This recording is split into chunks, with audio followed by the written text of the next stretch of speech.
To order the Town of Ayer Affordable Housing Trust board meeting for Wednesday. No, sorry, Wednesday, June 3rd. Um,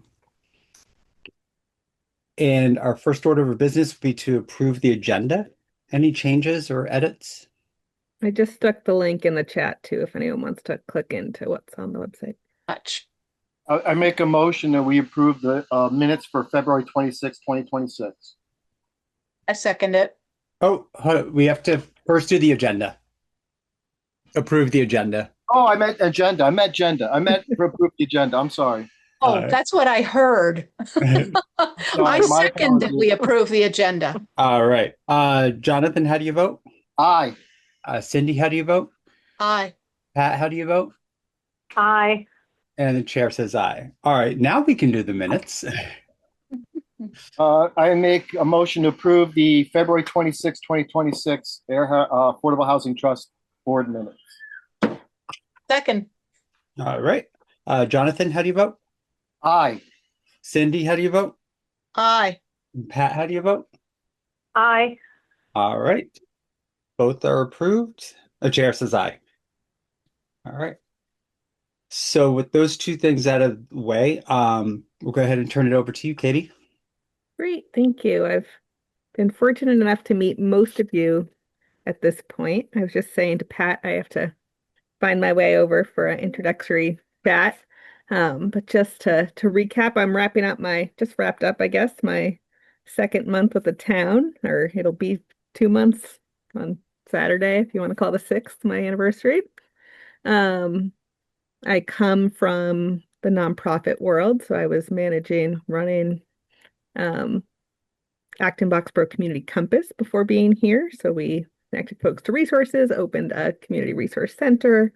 We'd been the local United Way, and through strategic planning decided that wasn't any longer the fit for us. So we went through the process of reinventing ourselves. Through that, I have grant managing experience. And so before that was at a nonprofit that does financial literacy for low-income women. So a decade of sort of various nonprofit experience. This is my first municipal job. I was a school committee member for a handful of years when my daughter was younger. So I've been a board member. I've been on the other side of it. And I grew up in a old towny family in Boxborough. So my parents were on every board imaginable. So I, through that, absorbed a little bit. But it's been 2 great months of learning a lot and lots more to learn. Affordable housing is new, so it's been super exciting to sort of delve into from this side of things. And yeah, I'm excited to unpack tonight what the trust has been working on. I think especially sort of what the hopes and dreams are for what the trust can do, and do good work together. So I'm so grateful to have all of you on this team. Thank you. Welcome. Yes. Thanks. Any questions for Katie?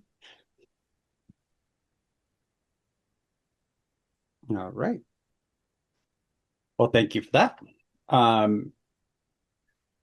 The next item on the agenda is a status update for the CPA funds that were approved at town meeting. So, yay, they were approved at town meeting. Right. Woo! How much? 212 was the number, right? Yes. So that was after the increase. It had been 200,000 initially, and then in February, you all decided to amend the ask to 212 so that we could up ARAP to 14 families. Yes. And so that went through. Janet did a beautiful job presenting it very sweetly at town meeting. So grateful to her for that. What I'm still trying to unpack is when does that additional funding hit in terms of when can we add those 2 families to ARAP? So I did ask the finance department, and they were clear that it's FY27 funds. Mhm. So is that next month, or is it that's the FY27 ARAP process, which starts in January? I think we could potentially influence what that looks like, and I would I thought be we excited wanted to hear. do them as soon as possible, so that would Yes. be, Yes. am I misremembering that, anybody? No, you're correct. Okay. Lovely. Especially because we had a balance, we had a Yes. balance in the trust already. So knowing the funds were coming, we wanted to go ahead and get the two additional families up and Awesome. certified. Mhm. So is that good to just take the next two people off the waiting list, or does some sort of some sort of action by the trust have to happen to make that?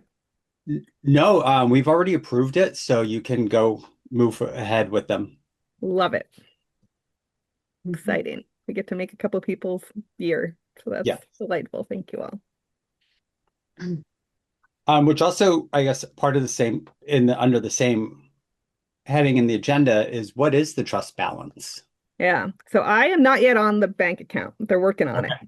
So I have some back of the envelope what I think. So let me share my screen and just show you what I've sort of figured out at some point. You guys can sort of tell me if you think I'm counting for all the things. So I pulled up an old spreadsheet of Alicia's and did what I could to play with a little bit. I think sort of where our uncommitted funds will sit after this 212 is at 132. Oops, did you all stay on my Yep. spreadsheet? Okay, sorry, I clicked out of it. Um,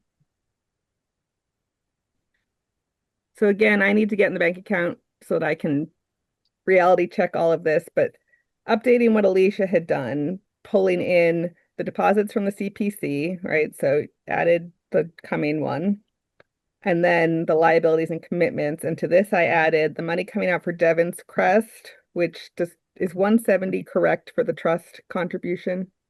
That's what I was able to find in the suggested motion, but then I couldn't find the minutes to verify that that's what was actually voted.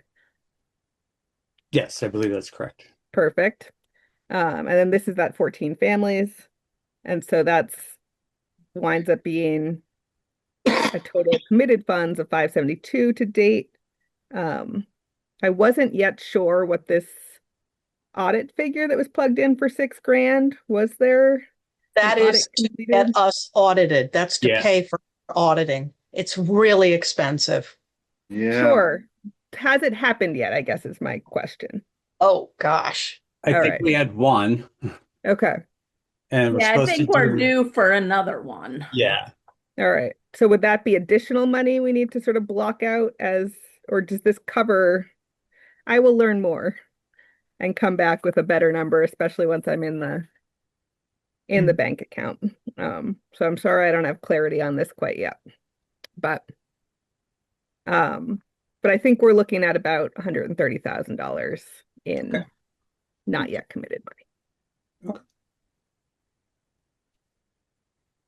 Which is, yeah, that sounds about right because I think when we committed the 170, that was going to leave us with about 70,000. And then we'd ask for the additional funds, which would double that. So yeah, I think that's just about right. Okay. Um, okay. Any questions about the balance or No. the funds approved? Great. All right. Okay. Then next would be the program updates. First would be the air rental assistance program. So not a ton to report. Payments are going out, which is great. Excited that we can let 2 more households in. I did write a nice, so the way that the checks have been going out is the landlords basically got a copy of the same memo to the finance department with the check, which felt a little awkward to me. So for the last one, for the remittance with the checks, I wrote a nice letter introducing myself and invited the landlords to give me feedback about the needs of their tenants or for themselves. I did not hear from any of the landlords, but that did go out a few weeks ago with the June payments. So I'm hoping to use that communication more consistently as a way to push stuff out to the landlords. I'm also hoping to figure out over the summer, sort of the other side of that is how are we supporting the tenants that are in the program to help them hopefully get to a situation as they graduate from the program where they're able to stay in the housing, right? So financial literacy support and job training or helping them access other state programs if they're unable to work or whatever it might be.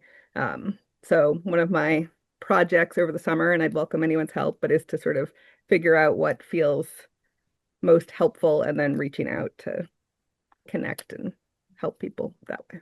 We have it's a very small workshop. I have a person who's going to come in and teach people how to balance their checkbook if they still use a checkbook, or balance their bank statement. And if you run across anybody that you think would find that helpful, what are all these strange numbers that the bank is sending me? Just ping me and I'll get you all that info. We have one in June, and hopefully we'll do some more. Okay, that's great. Is that part of the Friday or the Saturday? Is that like? That's going to be Saturday. Great. So that more people will be able to come. Awesome. And so that we can get them privacy. Sure. She's going to do it like, in ones and twos, and not a big group. Yeah. That's great. Cindy, that will be down at the Stone Soup Kitchen? Yeah. Okay. Yep. Yeah. Just so you have the info now, it's June 20th. Saturday, June 20th from 10 to noon is the first one. We'll see how it goes, and then we'll schedule more. All right. Nice. Is this a local volunteer who might be able to help as cases come up too, potentially? I'm sorry? They might be able to help sort of as cases come up, or is it more of you're picturing it sort of scheduled periodically and we can funnel Very people busy. that way? She's very busy. I'm fair enough. I'm thrilled to get her. Yeah, no, that's great. Big win. If the more experienced members of this committee, can you remind me what the rhythm is with ARAP? When do we solicit applications? When do we have to make decisions? When the money is distributed? Could you just remind me what the general schedule is for that? January-ish, I think. For the news, some news starts to go out before that, but it starts to really be talked about in January. And then I think, Sean, is there a February?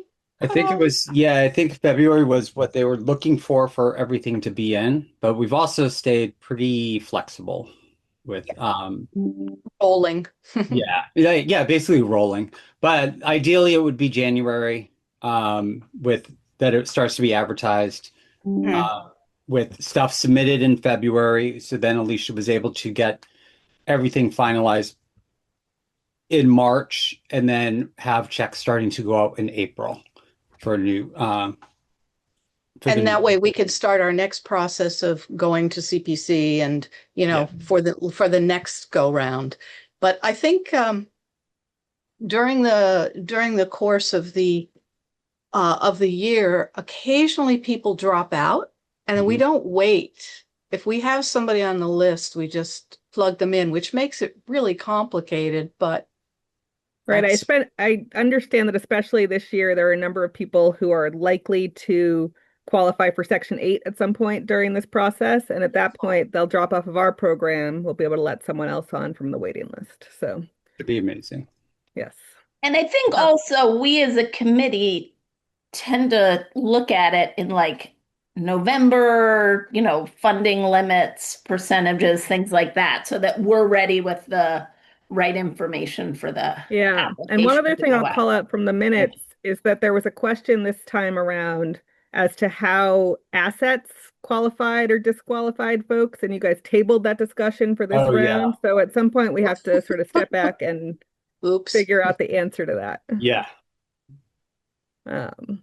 We might need some help on that. That to me seems that's over my pay grade for sure to understand that. Do we need town council help on that kind of thing, or who could we ask for help on that? I think I would first encourage us to see what other similar programs are doing, because I hate to reinvent the wheel. Yeah. And so at least find something that feels good to us. And then if we still feel like we need to run it by town council or something. And I feel like because it's a program that we've created, we have the authority in it to do what we want. I see. So Okay. if we want to count someone's retirement funds or don't, or like we can really explore this and kind of do what we feel is going to work best for our program. Great. I The also, one fleet of the of things on luxury my, cars that they own, or Yes, yeah. I'm also at some point, hopefully during the quiet coming days of summer, I hope to do some sort of audit of who is applying for ARAP, sort of look at all the 30 families that applied, households that applied, and compare that to the data of poverty and air or whatever it might be to say who aren't we reaching so that next time when we're going to put our applications out, we can make sure we're targeting additional areas. Mhm. Like, well, I so think that I don't know what Alicia the deal is. So also found that there were some landlords that just didn't want to be bothered. sure, that's fair too. So we could reach the people, but Yeah. it doesn't mean that they're going to be able to, there has to be the landlord buy-in. But As maybe that's well another as, opportunity, right? Like, how can we create a one pager that makes this sound awesome to landlords so that fewer are like, oh, I think what we were running into before was, a couple of places like second points of egress. And so, their the apartments unit's that not they're renting, qualifying. yeah, we're not legal units Mhm. necessarily. Yeah. right. Okay, that's tough because Yeah. then we're penalizing people who are stuck in shitty Right. situations. Right. Right. And then it was, but as a town, we can't really reward a landlord that is Right. No, I not totally up get to it. code. Right. No, and I don't think we can take the liability either. Exactly. Yeah. So unfortunate. Well, cool. Do you know on the next two people on the list, have the landlords already um, I do not know. been I'll have to go back and qualified? look. Okay. Any other questions on the rental assistance program? And then the fuel and housing assistance fund. I know we talked briefly about this. Do you know how much is left in that right now? I think it's 5 to 6 grand right now. And Robert mentioned just today that he's hoping to approach IC Credit Union for their donation, which has been about 2 grand a year toward the program. So, And um, I was, um, does that all of that from what you found from like data that you've been in, does it all get used every year? Do people, it enough has people? had busy years and then less busy years. I think people don't know it exists, Yep. and so that's part of it. Um, I think it's also, I've not yet been 100% clear on how often I should be offering it or Mhm. suggesting that it's available as people sort of come through. I've been more quick to make sure people go see St. Vincent de Paul and, connect with the other resources. I also came in the spring, so I'm not hitting Yeah. up against winter heating bills and whatnot, I right? think that a lot of the people that Alicia ended up working with came through either the coin officers Mm-hmm. or through us or through loaves and fishes. There was some Referral. vetting. There was Yeah. some vetting process that was going on. It wasn't just, people walking off the street and asking for it. Because yeah, if it was more money in the fund, then advertising would make sense, but Or at least maybe not advertising in a huge Broadway, right? Like it is on my affordable housing flyer. Like I think we should Mhm. celebrate that the town does it. I think it's awesome. Mhm. Mhm. But from a making sure those who could benefit are aware of it, it might be more of a making sure Loaves and Fishes has a flyer so that they can give it to someone who feels Mhm. like they would be the right fit for it or partner benefits or It is a program that I personally would like to see us be able to grow. Mhm. And Mhm. I would like us to ask for the select board to commit some UDAG funds this year for it, Yeah. and then propose to the board that they take a portion of free cash every year and put it into that, Mm. and see if that's something they're willing to do. Oh, I great. work with a lot of people who end up needing either fuel assistance or help with their electric bills or whatever. So I imagine that it's a very common thing. And so if it's another area where we can help people like be able to pay their rent because they were able to get assistance with their fuel or their electricity, Right. I think there's a lot more we could be doing with it. And especially, I mean, if fuel prices continue the way they are, Yes, we're all going to need the help. we're all going to need. I mean, it cost us double almost to fill our oil tank the last time they came. So I can only imagine those who are already struggling, the need is going to be so much greater. So I like the idea of being proactive to see if we can get some other ways to supplement that. Yeah, I love that. Both Boxborough and Acton have similar funds that I think certainly in Boxborough the town contributes to it. I think in Acton it's all sort of private funding, but the limits on each of those is $1,000, which can, is twice as much. In any case, it can be a drop in the bucket when you're really struggling, but it can help you through a tough month. So maybe we consider if we are able to get greater amount of funds, what the limit might be. I'd also love for us to think about drafting the parameters of the fund a little bit more concretely. Yeah. I think right now it's the fuel and housing assistance fund and it goes through this committee, but it even to me feels nebulous. And I'd love for it to be like you sort of know if you qualify by looking at this clear Right. set of parameters, not like, is Katie going to feel like she should send it on to the team, right? Like, Yeah, that's a good idea.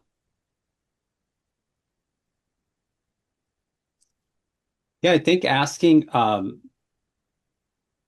if we could approach both things at the same time. If mhm. we could ask the board for funds, I don't know, somewhere 10 to 15,000 sounds like a reasonable amount to start. Um, and then come up with a proposal for how we would like to fund it in the future. Um, and at the same time, kind of rewrite those parameters and consider like, should we raise it? Maybe not 1,000, but maybe up to 750 or something like that. Right. And then I think we take the year and if having clearer parameters or a larger, I think the having more funds will let us know whether people use it, right? Yeah, Like right now it feels like it's being held in kind of a it's here, but how is it really here kind of way. yeah, So take a chance on it. And if it turns out that then people come out of the woodwork needing it, like that's great to know too. Like if we hit up against even that not being enough, like let that be the next problem we address. But let's know what the need is for it. yeah. I don't mind if we're in agreement, I can ask to put it on the June 16th select board agenda Mhm. for funds from the UDAG fund. And those funds are under select board purview. So it doesn't require any other town meeting or anything like that. What would be helpful for me to pull together for that for you, Sean?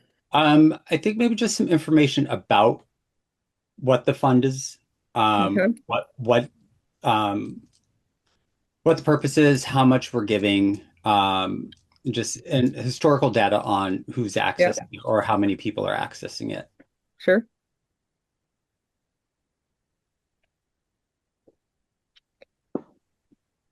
Mm.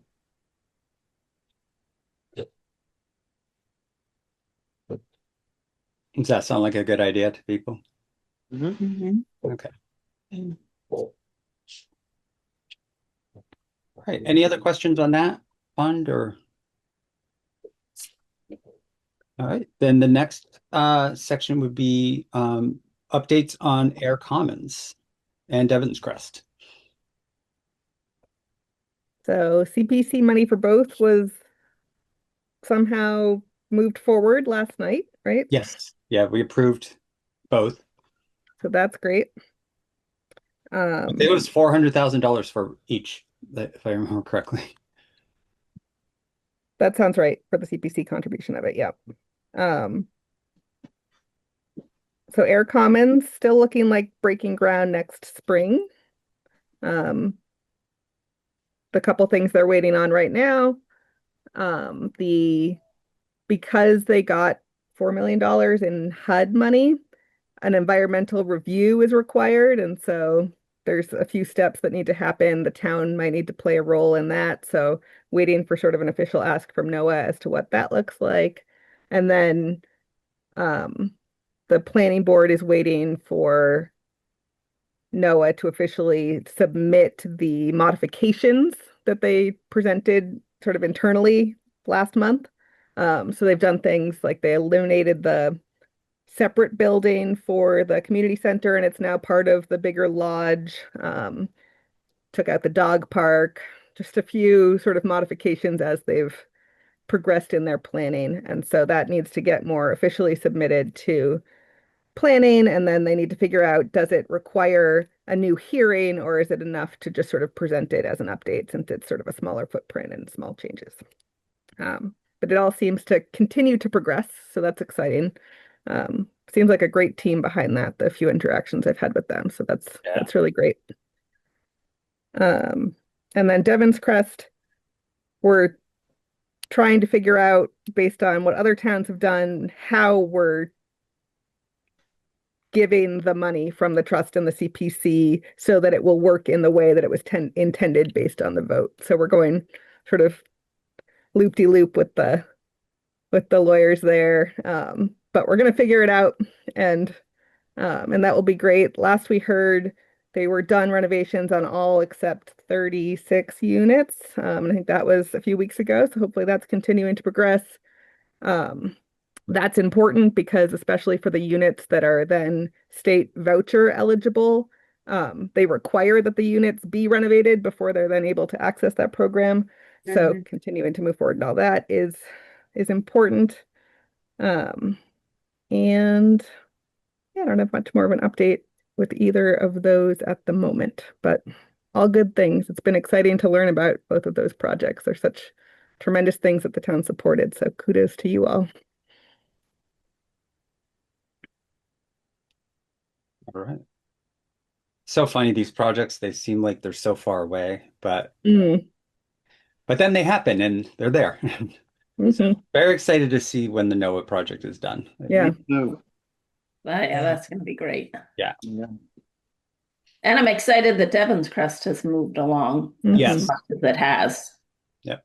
They put up a good fight and they stuck to it. All right, then the next item would be deepening affordability. You have down general position and then 63 Main Street.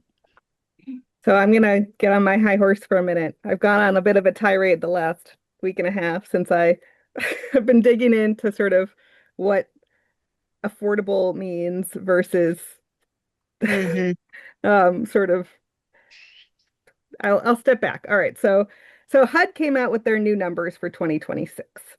Ayer falls into the Cambridge, Boston, Cambridge, Quincy metro area, which is nutty, I'm learning. I mean, it's us and a bunch of communities, so it's certainly not just us, but it does feel a little absurd. So for example, so when we say we have an affordable unit, right, we're celebrating within our inclusionary housing bylaw that all these new construction projects are bringing on affordable units, but an affordable unit is restricted to 80% AMI. Pretty much across the board in Ayer, market rate is below that. And so we're creating these affordable units that are no more affordable than the market rate units. And a really great illustration of that is Old Town Village. So right off the Rotary, they have 3 buildings now. They just acquired Lazy Mary's and the house next to it, and they're gonna build a 4th apartment building with 32 units on that site. Super exciting. 3 of those units will have to be affordable, but we met with them for like a pre-application meeting last week. And so I did some back of the envelope work again, and I'm gonna pull it up for you all. Let's see, did I pull it? I'm learning I have to pull everything that I want for a meeting onto my desktop because anything in my folders I can't access from home, which is fun. Let's see. Share. All right.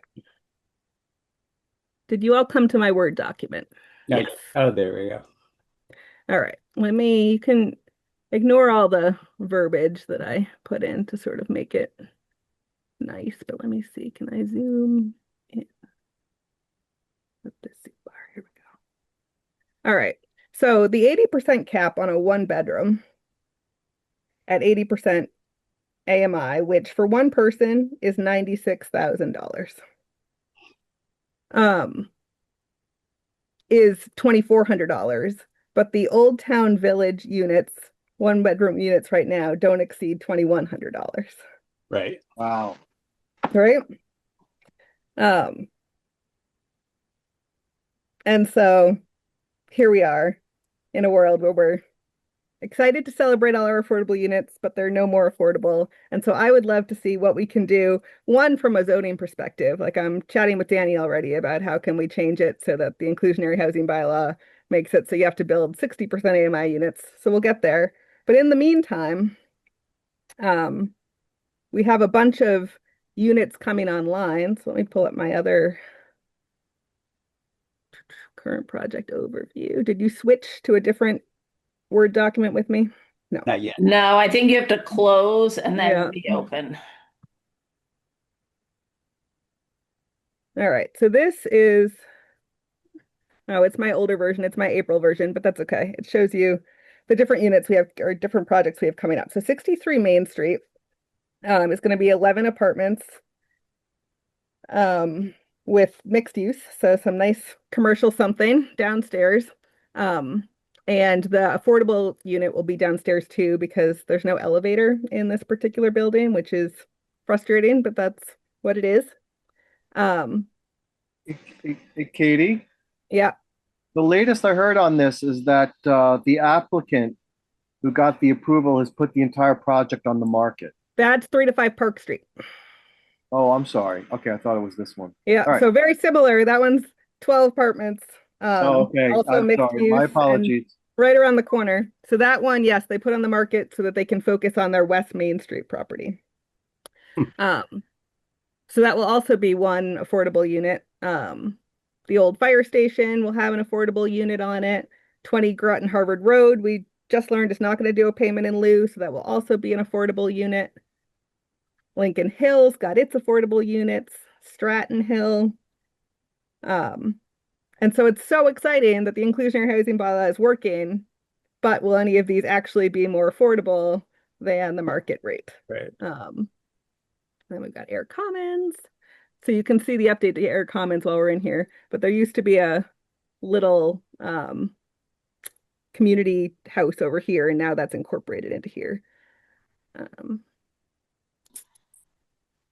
And then, yeah, so Old Town Village. Sorry, I've lost my train of thought. So looping back around, 63 Main Street, because everything is so expensive in the world today, is looking for any support that they can get in creating creating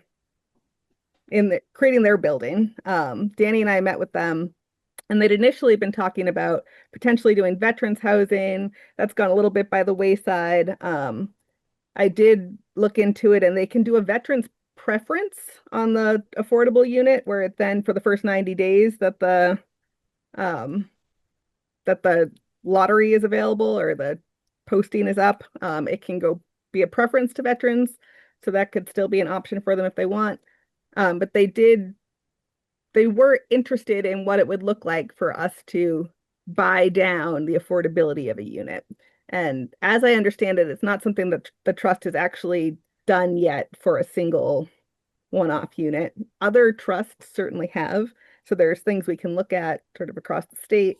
We're doing that for Devon, for Sure. Yeah. Evans, So for the group of Devon's Crest, yes. But But that's a for group. something where it's like a single unit, I'm not interested. Yeah, I'm gonna tell No. you right now, I'm not interested in that. there, if it's not multiples, Yep. You know, we're not here to help the real estate developer per se. That's not our job. that's And it's just the truth. We're not a developer assistance program. right. it's fair. All right. So the work to be done then is in the zoning to see if we can get the AMI Yeah. brought down there. All right, fair enough. Good to have clarity.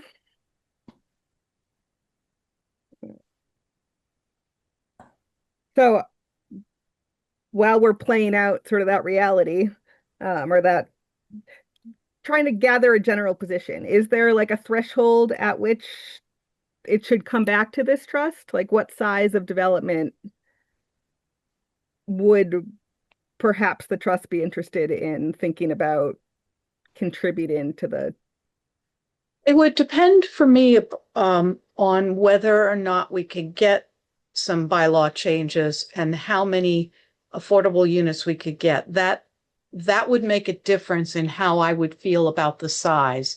Like I wouldn't want to fund something for 5 units when just one more would get us an extra. You know what I'm saying? I I don't know how we codify that, but that's just something I can't answer right now personally. all right. Good to have clear, like Danny likes to mention, like, oh, the trust can potentially do all this stuff. So I'd like to just be able to sort of rein him in and say, let's not tell the developers that there's possibilities of funds for buying down affordability. I want to clarify something. On the planning board, I spend a lot of time defending property rights, and that's fine. That's my duty as an elected official is to follow the laws and regulations that are imposed upon us, and I do that gladly. But I don't want the private sector to misconstrue that respect as some kind of special privilege allotted to them. And they got to understand public money is for public goods. And if it's not an impressive enough public good, they're not getting the public money. Mm-hmm.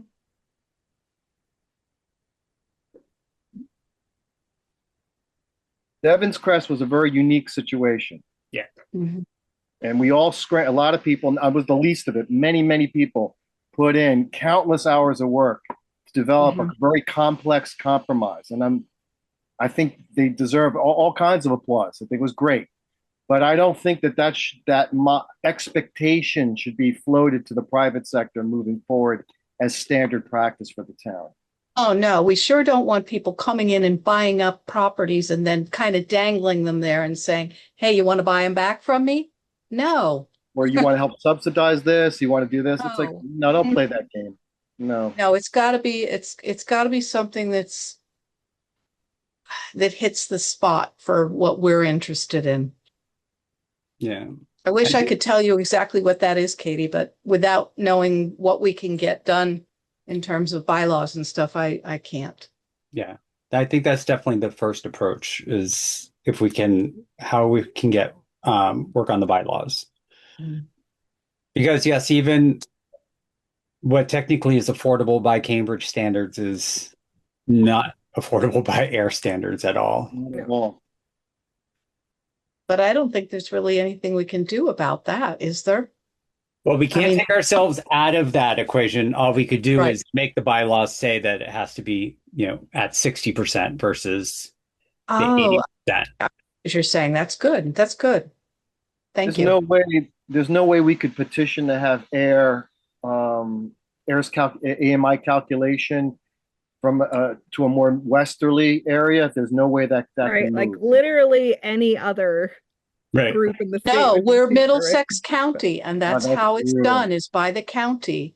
That is And we brutal. should be in Worcester County, then Absolutely.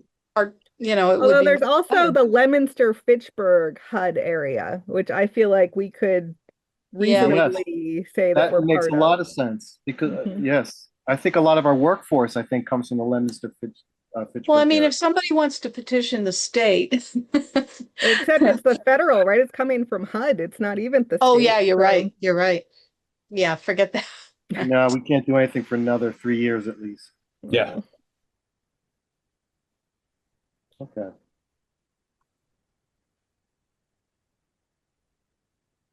Okay. And then our next item, if there's no more questions on that, about an affordable housing forum on September 29th. mark your calendars. It'll be, I think, from 6 to 8 with pizza beforehand. Janet will come hopefully to whatever we decide our next meeting is to figure out what role the trust would like to play there. In the meantime, welcome any thoughts as we're sort of starting to develop that agenda. Were you all able to join when the last one was? It was must have been what, almost 3 years ago now. Oh, no. Okay. No, I No. didn't. Yeah. I If went to- anything sort of still stands out from that as something we should try to replicate, or if there's any other burning things that we think the town should address. I know that there is hope to use it as an opportunity to sort of dispel some myths around what additional building can mean for the town. Like, Carly likes to point to sort of the angry Facebook comments every time there's something about building, right? So addressing the myth around like, this is why we have water restrictions. Yeah. No, it's not. And like, the town can stop development that is permissible. No, it really can't. Whatever's allowable is, right? Like, so a little bit of myth We don't want busting. our town looking different than it does right this Exactly. minute. Sorry. Katie, you have to understand something about the Facebook people. Even when 2 years ago we Shop and Save improved the parking lot. The parking lot was a mess. It had puddles. The frontage looked like hell. And then they redesigned it with landscaping, granite curbing, clear signage, everything beautiful. Fix it up. There were people who complained about that. Why did they have to change the parking lot? It's amazing. Mhm. Oh, yes. Mhm. Okay, so September 29th. Yes, and hopefully, Jonathan, do I have it right that you're helping to steward the master planning process? Is that right in Yes. my head? Because I think it could be a great opportunity to start some initial visioning or at least getting people forward thinking as we're entering into that phase. So, Katie, you should be receiving a 3-question questionnaire very soon from Danny, which is what do you, very basic to start, just to start is asking all the department heads and responsible people in town hall, just what would you like to see in this master plan that's different from the previous one? mhm. What would be most helpful to you in its design, and what other comments might you have? I mean, really Okay. basic. And that way, with that information, we have a sense of what consultant we want to select this time. To help us. We want to, in other words, we want to have a general vision of what the master plan should be before Yeah. a hire consultant, because we want to take the lead and have the consultant facilitate us rather than the other way Great. around. Yeah. All So right. that's coming. Fabulous. All right. Any other questions or comments? No, sir. Then if we want to pick our next meeting, I know it's summertime, so schedules can be a little awkward or busy. Would the last Wednesday of July work? That would be the 29th. Maybe. I'm gonna tell you in a second. I'm looking at. Oh, come on.